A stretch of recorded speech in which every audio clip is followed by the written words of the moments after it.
Okay. Good afternoon, everyone. So, in the last class, we were looking at the structure of RNA, and we had started looking at one of the type of RNA, that is messenger RNA.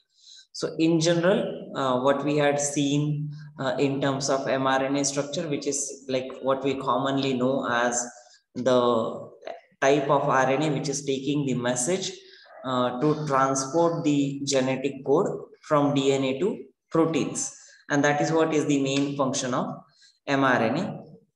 And then we were to look at the actual structure of mRNA. So what does an individual mRNA consist of?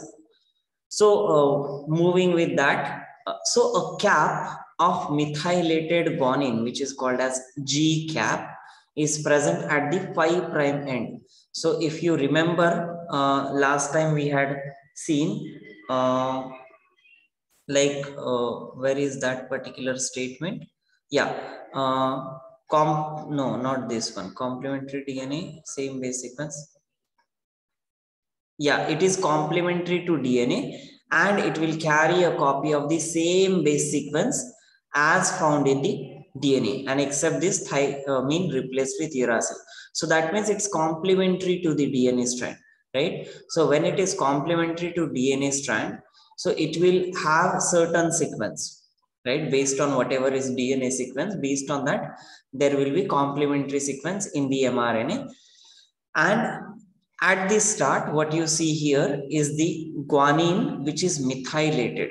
Now, this is a kind of indication for a particular protein, or let's say, for example, ribosomes, to identify this whole of the sequence before the actual mRNA sequence as a starting site for the protein synthesis. So there are various functions of individuals of these. We may not be going into details of each and every one, but in general, what you need to know is they act as the protein protein synthesis assembly, which is going to come and sit in this particular region, including this 5' UTR, and then it will start the protein synthesis. So a cap, which is methylated guanine, is present at the proximal, which is the front end, and that is the 5' end.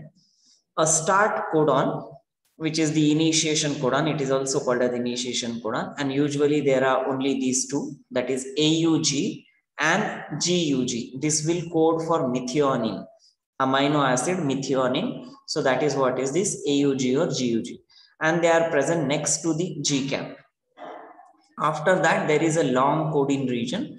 So this is the start site, or what we also call it as a starting codon, the first one. That black line you can consider as first codon, and then it goes on, which is the coding region, which actually has the message which is coming from the DNA, particular gene within the DNA molecule. Then there will be a stop codon, and there are again 3 stop codons. So if it is DNA, you will say TAA, TAG, and TGA. But if it is mRNA, the stop codons, there will be UAA, UAG, and UGA. Right? This is very simpler to remember. There are only these 3 possible combinations of the stop codon, and they are present at the end of the coding region. So again, whatever this black line you see, stop site, that is what is the stop codon there. After that, there will be poly-A tail. Now, of course, there is this untranslated region that we will speak of later. There is this poly-A tail. Poly-A refers to polyadenine. There will be many adenine molecules which are attached to one after another, and that is called as poly-A tail, which is also called as 3' poly-A tail. And this also has certain significance, like a protein assembly. When it is present at the start, it will recognize the start codon, it will start translating, it will recognize the stop codon, and it just doesn't fall off, right? It needs certain chain of reaction to fall it off one by one, all that protein complexes, and that is what is done with the help of this adenine molecules or polyadenine molecules. A small non-translated or non-coding segment may be present after the G cap and before the poly A tail. That is what is 5' UTR and the 3' UTR. So the non-translated sequence at 5' end of mRNA is called as leader because it will lead the protein synthesis assembly towards the start codon. And because it precedes the start or initiation codon, that is why it is called as leader. And the non-translated sequence at 3' end is called as tail because it follows the termination codon, which is before the poly A tail. So there will be these methylated guanine, then there are these phosphate molecules, then there is 5' UTR region, which is UTR stands for untranslated region. Untranslated means they do not lead to the protein translation process, right? Though they are present in the mRNA, they do not code for any amino acid. That is what is untranslated. Do not code as in they do code because there are hardly 4 base pairs and their combination. So obviously some or the other possible combination will exist, but during the protein synthesis, the assembly does not translate it into the amino acid, and it recognizes the ATG or AUG or GUG at the start codon, and then it will start coding the protein for that mRNA. So that is the general structure of mRNA. Here? Yes.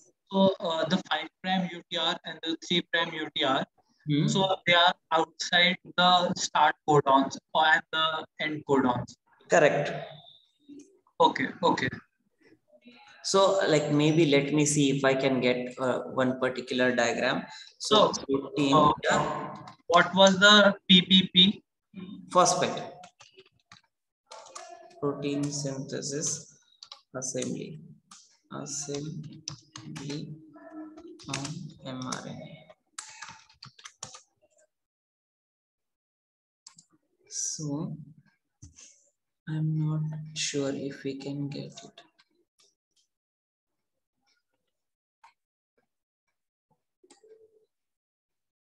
Protein complexes on mRNA during protein synthesis. I don't know if it is available. It just to show you. Okay, I don't think so we'll get it because this may not be. So no, this is again something else. Yeah, I don't think so we'll get it. Maybe. No. Okay, let's not waste time. If I find it, I'll post it later. I just wanted to show you like how these regions are being utilized by the protein synthesis assembly. Maybe we'll talk of it during the protein translation process. So structure wise, what you need to remember is all these components: methylated guanine, phosphate, 5' UTR, start codon, coding region, stop codon, 3' untranslated region, and then poly A tail. So these are the general components of each mRNA. Usually, most of these components, they are added later. That means, DNA does not have all of these, right? DNA does not have this, let's say for simplicity, DNA does not have TTTTT sequence, so that complementary sequence will become AAA. So this poly A tail is added after the mRNA synthesis. So again, that transcription process also we will see a little bit. How does the mRNA get synthesized from DNA? But that most of the structures, they are added later. Now, few facts about this mRNA apart from its structure. Like obviously one of the short-lived type of RNA. So like I said, because its only purpose is to take the codon from nucleus to cytoplasm to synthesize the protein, and that's it. And it has high rate of turnover. That means to synthesize as well as to break down, it has a very high rate. That way, both ways, either in terms of breakdown also faster and formation also relatively faster. So that is what is the turnover here. Also, like if you imagine it in terms of some conspiracy theory, like most of the very confidential messages you must have seen in the movies as well, like they are being destroyed immediately, right? Like I don't remember which is that movie, but especially I guess James Bond movie, he gets some messages and then they will be destroyed, auto destruction in 10 seconds or so. This system is something like that. So the code is being taken from nucleus to the cytoplasm, and after a while, this mRNA is totally degraded after the protein has been synthesized. So that is what is the short lifespan and so on. It gets rapidly degraded after the synthesis of corresponding polypeptide chain or proteins. It's linear, longest of three types. Longest because obviously it has whole code of the DNA, and their length is related to the size of the polypeptide chain and also to the size of the DNA molecule or the genes. One mRNA for each polypeptide chain. So that we know one gene is one protein. Similarly, one gene is equal to one mRNA is equal to one protein or one polypeptide. Because of the great variation in the size of mRNA, it is also called as heterogeneous nuclear RNA. Heterogeneous because it's of different sizes within the nucleus, and that is why it is also called as hnRNA. Some of the cases when they talk of like different genes in particular sequence, they write this terminology hnRNA, which is nothing but your regular mRNA. It's just because of their different sizes, they are called so that heterogeneous nuclear. Now, if you remember, we had seen this cistron, which was the cluster of genes all together. So similarly, there are this monocistronic or what is also called as monogenic mRNA, which will carry information for only one polypeptide. And that is transcribed from a single cistron, that is single gene. And polycistronic or polygenic mRNA, they will carry information for more than one polypeptide chains and it transcribe from many continuous adjacent genes. Like that means they will have a common start codon and the stop codon, and within that whole stretch there will be 2 or 3 or even more sometimes of the polypeptide, but usually these are the short ones. Like let's say if the gene itself is 4,000, 5,000 base pair long, it may not have like 2 or 3 genes. That becomes too cumbersome for a protein synthesis assembly to have such kind of polycistronic DNA or polycistronic mRNA. So that is when usually these polygenic or polycistronic mRNA, they are relatively short ones. And most of the other ones, which are monocistronic, that means they are coming from a single gene. I guess, yeah, that's it about mRNA. Anyone has any question here? So I hope this part is clear with mRNA. Okay, so then I will move on to the next part, that is tRNA.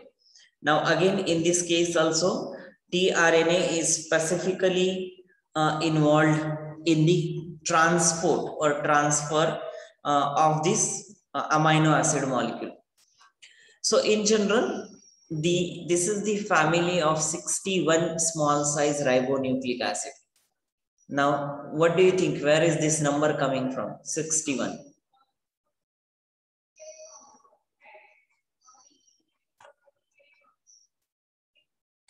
Mansi, what do you think? Where is this number coming from?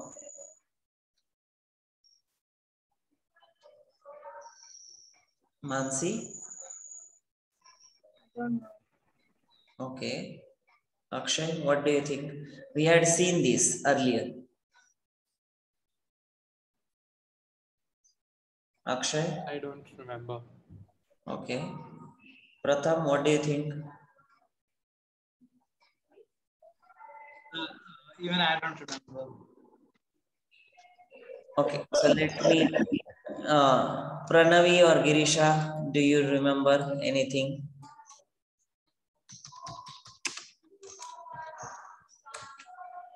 What was this one?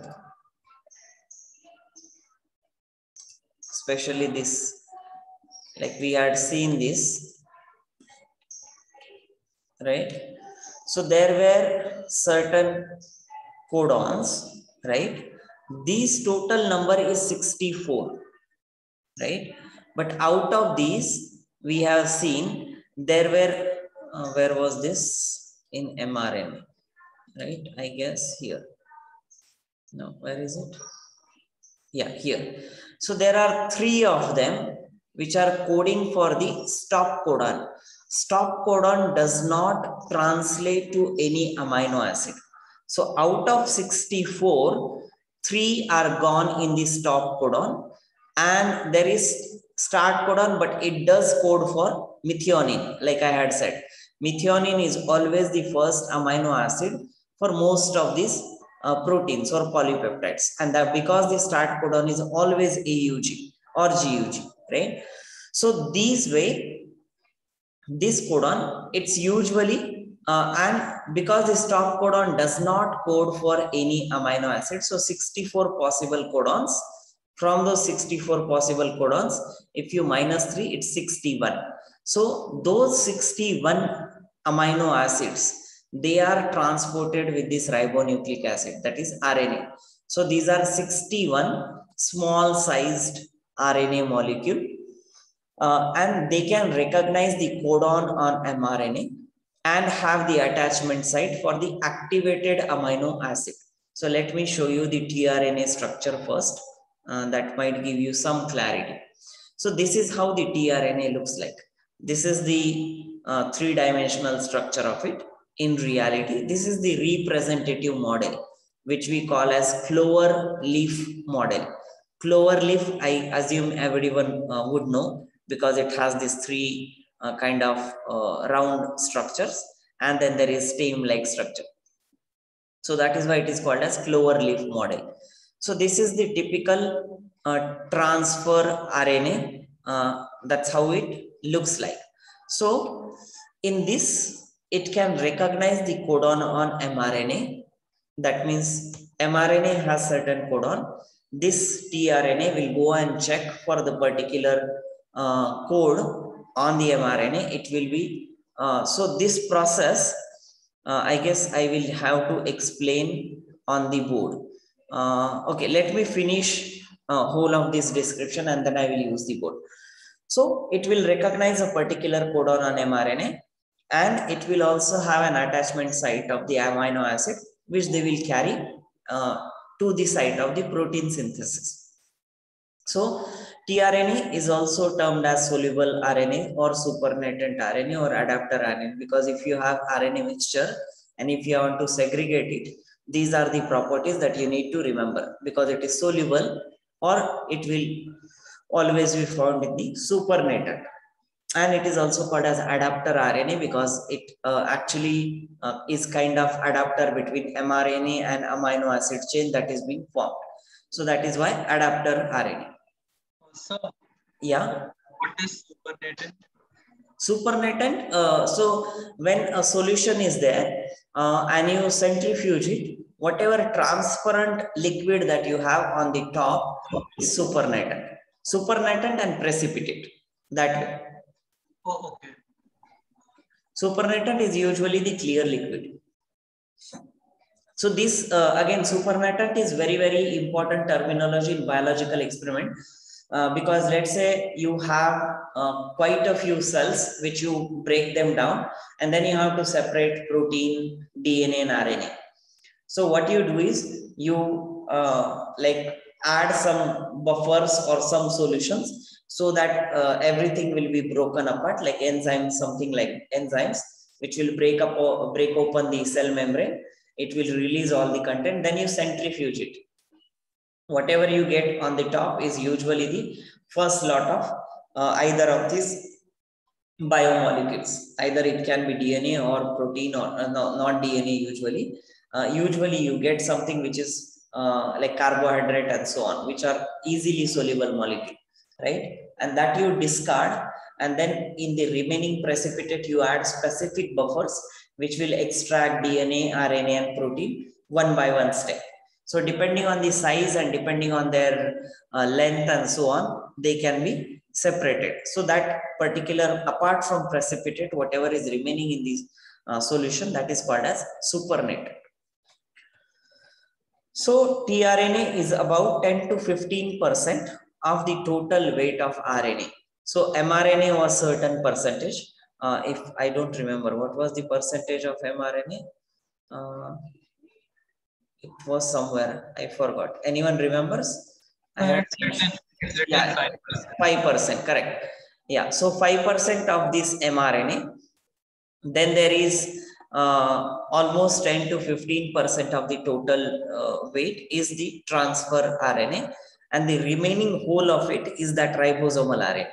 So these two relatively constitute very less amount of RNA, and usually they are small, of only 75 to 93 nucleotides. Why these specific numbers? Because it has the specific structures. Right, there will be certain number of not amino acid, nucleotides which are present in these all these. You can see these blocks, you can consider them, one square is representing one nucleotide, and even these green ones, you can see somewhere they have written a sequence, even at the end they have written a sequence, so that one whole box is representing one nucleotide. So that way there are very specific number of this transfer RNA nucleotides present in it. Yeah. But why is tRNA composed of nucleotides? Can't it just be a regular protein? Because it doesn't exchange hereditary information, right? No, but then see, it is one of the component which is helping the protein translation at the end, right? That is what is the whole function of RNA. Yes. So, but the message, like the protein that's to be made, that's already brought by the messenger RNA. So, like, why does tRNA also have to have nucleotides? Okay, I guess let me tell you that first. So I will draw it on the board so that you will understand this process.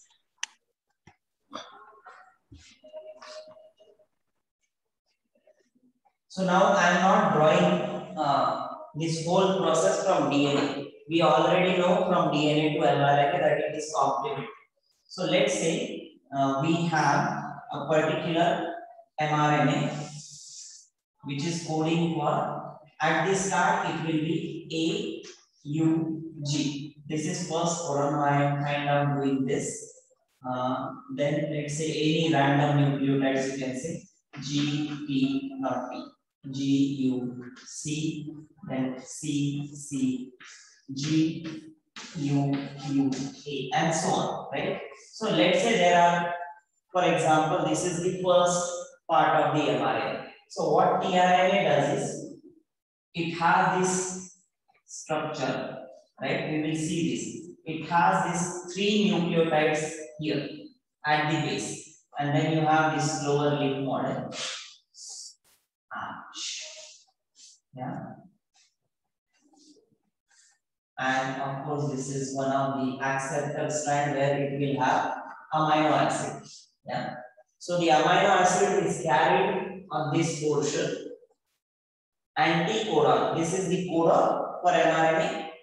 The one on the tRNA on this loop is anticodon. So this anticodon and codon has to match.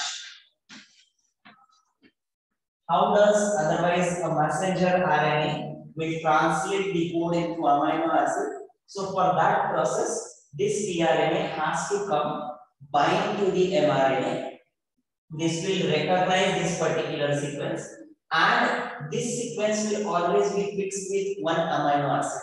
So like from that chart which I just showed you, there was this particular amino acid list based on the codons, right? So if this codon is referring to methionine, this tRNA should carry the methionine amino acid, right? Once this is done, the another tRNA molecule will come. It will go and bind to this codon. So it will also have another anticodon, and that anticodon will be associated with another amino acid for this particular code. So that is the importance of tRNA molecule in whole of this process. So otherwise, translating amino acid, you cannot directly translate to translating the mRNA code, you cannot directly translate it to the amino acid sequence, and that is why tRNA is kind of mediator for whole of this process. Yeah, sorry, my drawing is very bad there now, but you understood this, right? Why it is required, Pratham? But then only 3 nucleotides are required, right? Like, why is the whole thing made up of nucleotides? Because it has certain function. Every arm, that is what we will see in the structure of the tRNA, each of the part has certain function. Okay, so each arm requires nucleotides for its function. Yeah, so these are the like different components of it. Yeah, so we'll see that a little later. So all of these, whether it's amino acid arm or these T, psi, C arm, all of these, they are having certain functions. Okay, so we'll go to that. So tRNA molecule, these are the smallest in terms of their length or size, you can say, which are hardly 75 to 93 nucleotides. Their sedimentation coefficient, now this is one probably a very new concept to you people. Sedimentation coefficient is the rate at which sedimentation happens. Sedimentation is equivalent to precipitation. So in usual cases, what happens is, like if you leave a particular solution, so RNA is kind of slightly soluble, right? Like DNA also slightly soluble in water. So when we talk of these molecules which are like slightly soluble or even insoluble molecules, otherwise, when they are kept in a solution, you see a turbid solution, and when you leave that solution, let's say overnight or for 1 hour or 2 hours, you see they start settling down, right? So the rate at which they settle, and that rate is compared with when you rotate in a centrifuge at a particular speed. So these rates are compared, and what you get is the sedimentation coefficient. That is just the general idea that I am giving it to you. Otherwise, this is not required as such. But so the sedimentation coefficient is for this tRNA molecule is 4s. That means it's very low.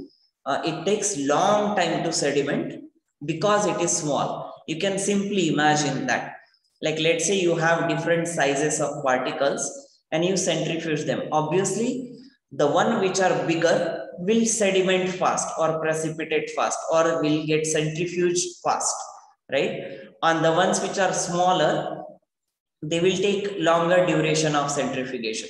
So I remember if we have to separate a particular RNA from the cells, we have to rotate the cells for almost, I guess, 1 lakh rotations per minute, and that too for I guess at least 30 to 40 minutes.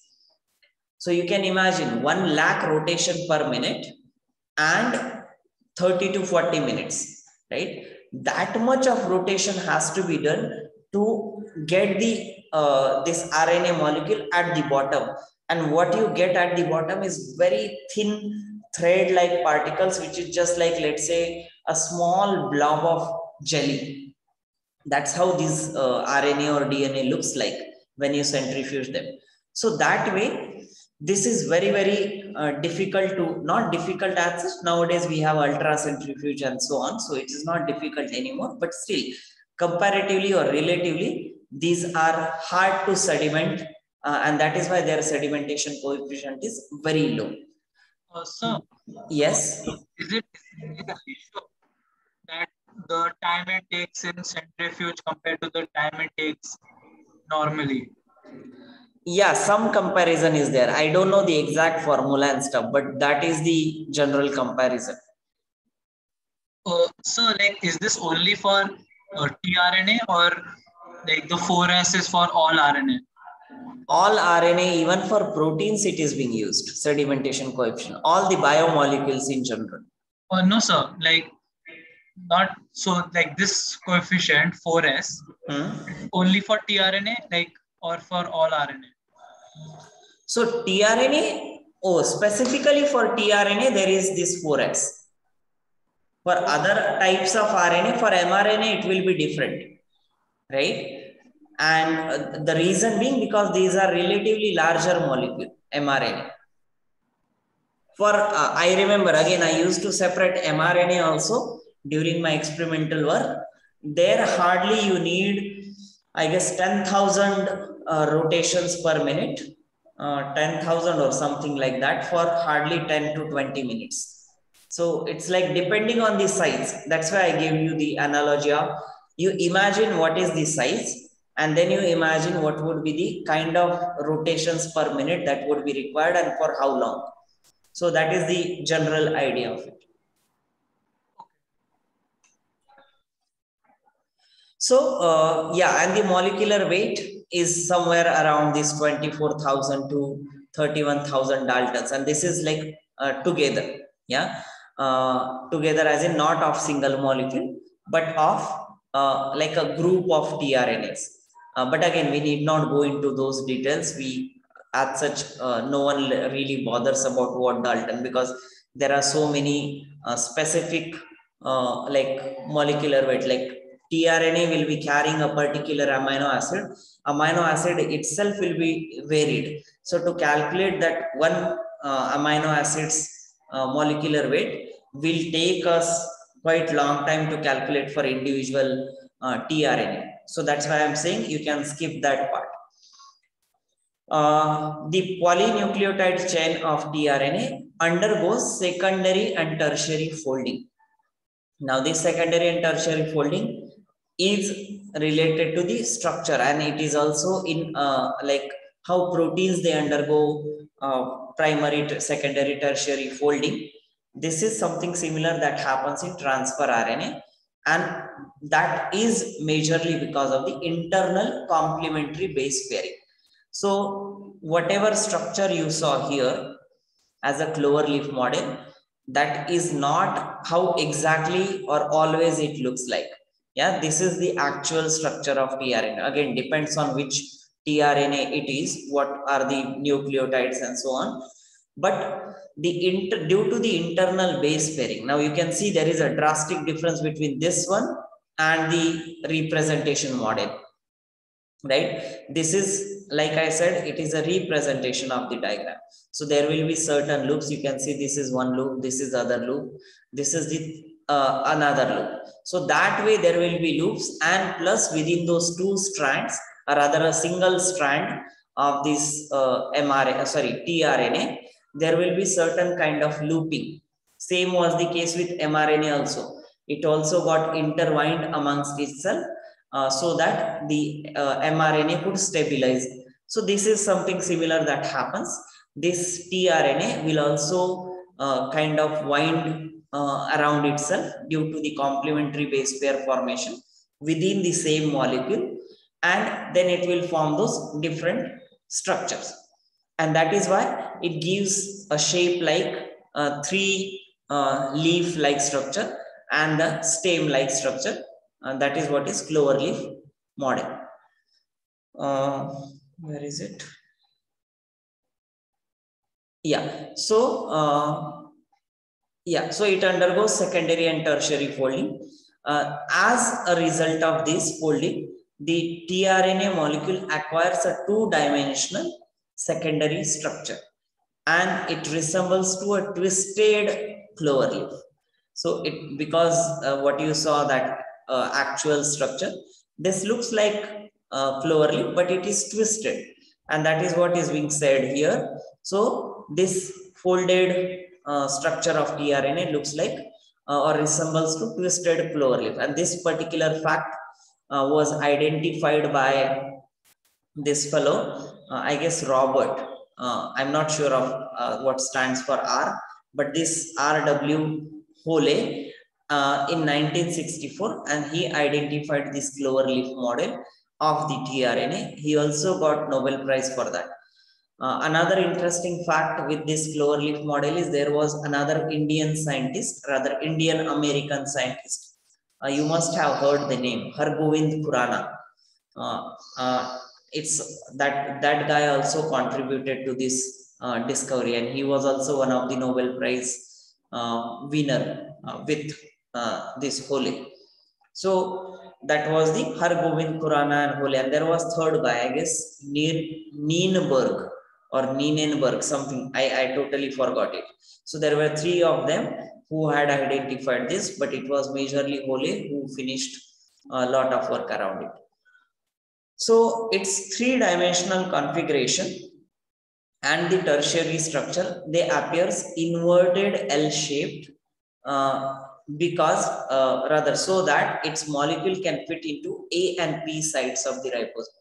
Now, so as we are approaching towards the last stage of the translation, you will keep hearing these terminologies.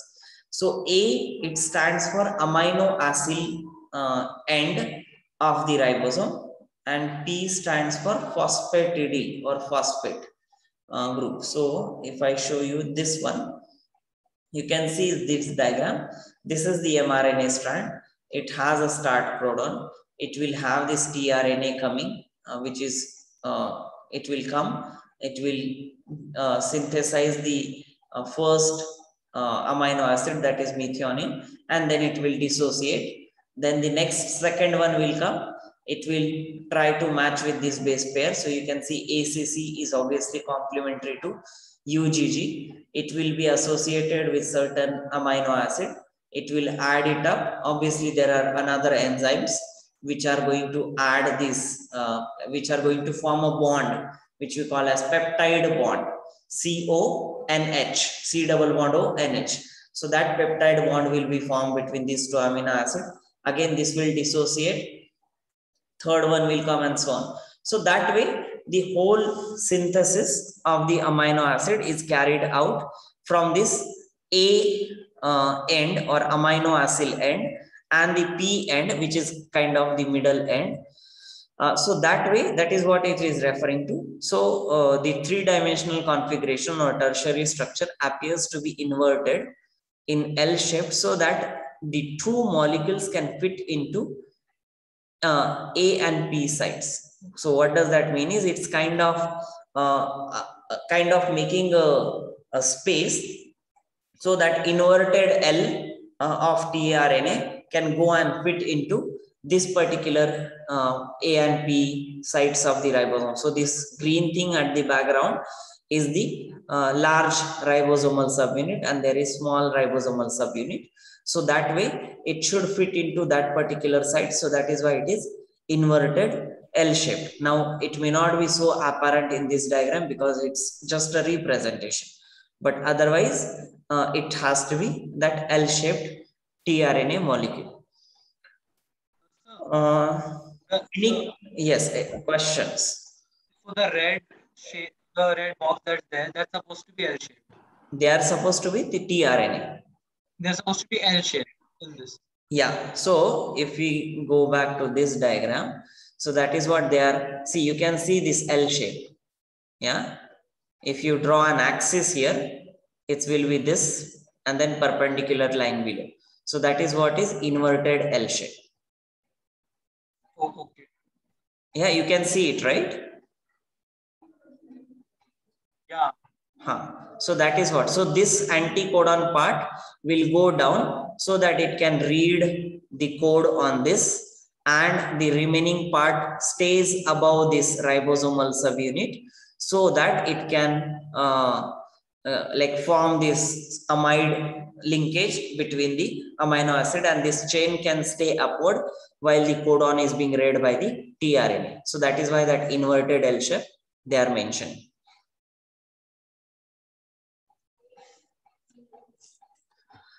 Okay, so each tRNA molecule. Now, there are quite a few properties of this tRNA molecule. Like we had seen for mRNA, there were certain structural aspects. Similarly, for tRNA, there are certain structural aspects. So each of the tRNA molecule will have this 3' hydroxy terminus.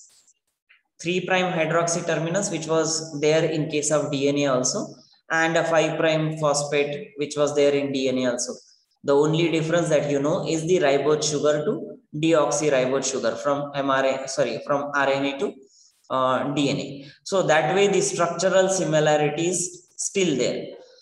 The 3' end of the polynucleotide chain has a CCA base sequence.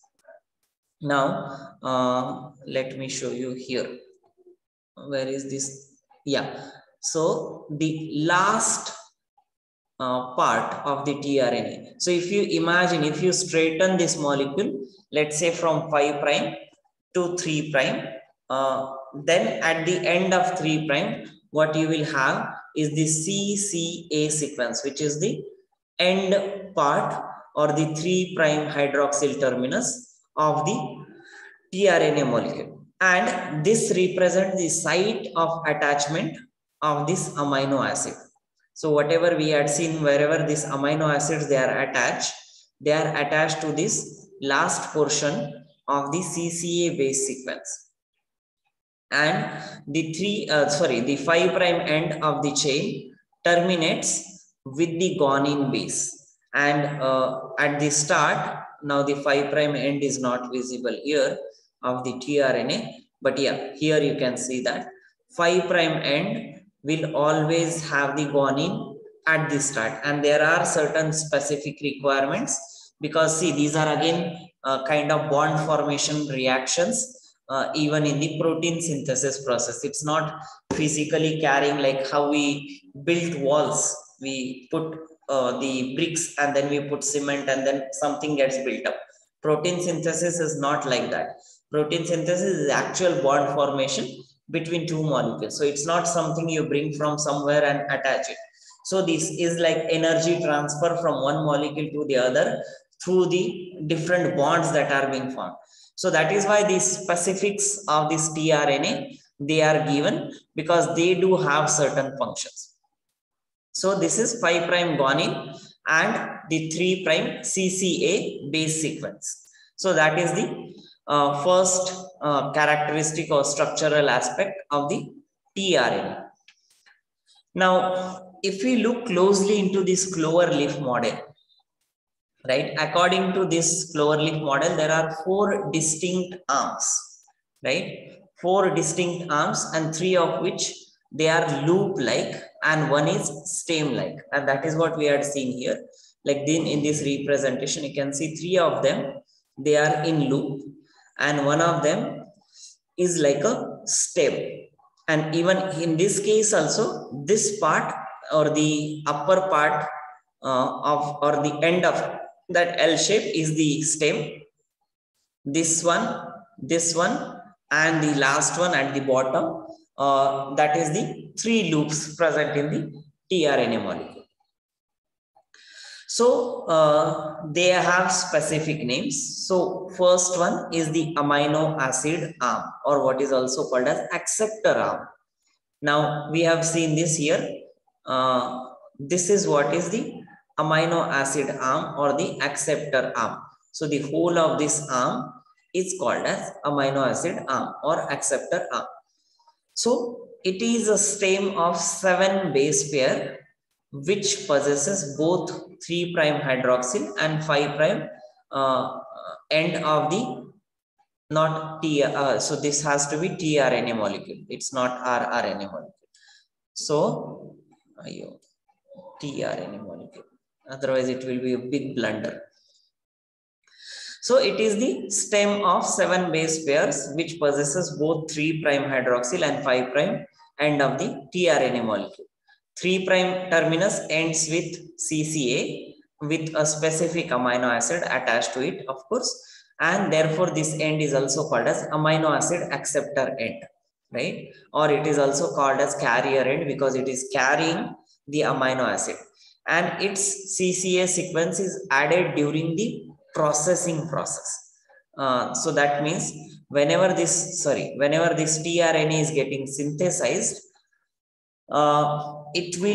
this sequence will be added at the end with a particular amino acid. Again, maybe in the next class I will discuss why these specifics of why there has to be G, why there has to be CCA and so on, because as of now it will get too complicated if we talk about it right away. So let's understand the whole structure first, and then we will come back to these facts. Yes. But wasn't there supposed to be a methylated guanine on the other end? That was mRNA, Pratham. No, even in tRNA. Did we speak of that? No. It's there, right? Like. No, there has to be guanine, but it need not be methylated. Yeah. Okay. Like guanine. So. Why is there a hydroxyl group then? Where is the hydroxyl group, Pratham? So it was written right that in the 5' end there'll be a hydroxyl group. No, 3' end will have a hydroxyl group. So 3' end ends with CCA sequence, or even here 3' hydroxy group, 5' phosphate group. Same like DNA structure. That's what we had seen. Even here, it says 3' hydroxyl and 5' ends in the tRNA molecule, and that 3'. Oh, I guess I could have done a mistake. No, that is correct. Correct. It's correct. Okay, so the adenine that's there, that has a hydroxyl group. Adenine, which the last one you mean? Yes, sir. Yeah. Okay. Okay, so that is the amino acid arm or the acceptor arm, which is this whole thing. Yeah, the means maybe like a stem like portion. That is what is your amino acid arm or the acceptor arm. Second one is the dihydroxyuridine arm. It's short form as DHU, and it has a stem of 4 base pair. Now we need to remember each and every component of each structure or structural aspect of the tRNA. So it has 4 base pair, and it ends in looping containing a modified basis, which is all of them they are dihydroxyuridine. So let me show you that. So DHU arm is this one, right? So these are the 4 bases. 1, 2, 3, and 4 up till here. These will be 4 DHU 4 DHU nucleotide bases, and then they will be associated with this loop, which is again of the nucleotide bases. So all of these, like I said, these are the nucleotide bases, and they will be associated with some function. So in structure, there are these 4 base pair stem for the loop containing modified dihydroxyuridine, and it has the enzyme recognition site. Now enzyme recognition site refers to when this tRNA molecule is coming and sitting onto the mRNA, it will have one loop on one side and the other loop on one side, right? So that way, the first will recognize the enzyme, it will go and allow it to sit on that ribosome so that it can form the bond between 2 amino acids. So that is what is the function. Again, detailed process we will see later, but that is the quick structure and the function of this dihydroxyuridine arm. And it has an enzyme recognition site by which it binds to the specific amino acid activating enzyme. Because you know this, when the amide linkage forms between 2 amino acids, this CONH group has to be formed. And that CONH bond, it will be formed with the help of certain enzyme. So that is why it needs to recognize it. Okay, let me just quickly talk of this last part as well. I mean, there is one more, but let me finish this slide. So anticodon arm, it is the third aspect of the structure of this clover leaf model. It lies opposite to the acceptor arm and has the stem of 5 base pair with it. So again, in this case, these are 5 base pairs. So 5 on one side, 5 on the other side, and then there will be loop which will have anticodon, which is opposite to or complementary to that of mRNA. That is what I had drawn on the board. So codon and anticodon, they will be perfectly matching or perfectly complementary to each other. So based on this, there will be so many questions again. Like, let's say you have been given a DNA 5' to 3'. Which of these will match with codon or anticodon on mRNA? So then now you have to think. The template strand is something, sense strand is something, codon is one thing, anticodon is one thing. So then you have to process all of this information together and then identify which one is codon, which one is anticodon, which one is complementary to it. So that way you just do a practice at home as a small homework, that how it will connect with one particular codon or anticodon, either ways, whatever you want to say it. Anticodon is specifically said for the tRNA portion because it is opposite or complementary to that of the codon on mRNA.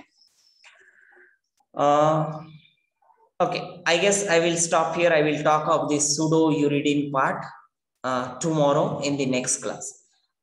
Just as a quick revision, what you people can do is, there is a video here. Where is that video? Yeah, here it is on the last slide. So just go through this. Maybe it will give you more clarity. I was looking for actually 3-dimensional aspect so that you can have a look at that structure of tRNA in real. I couldn't find it. Let me see it once more.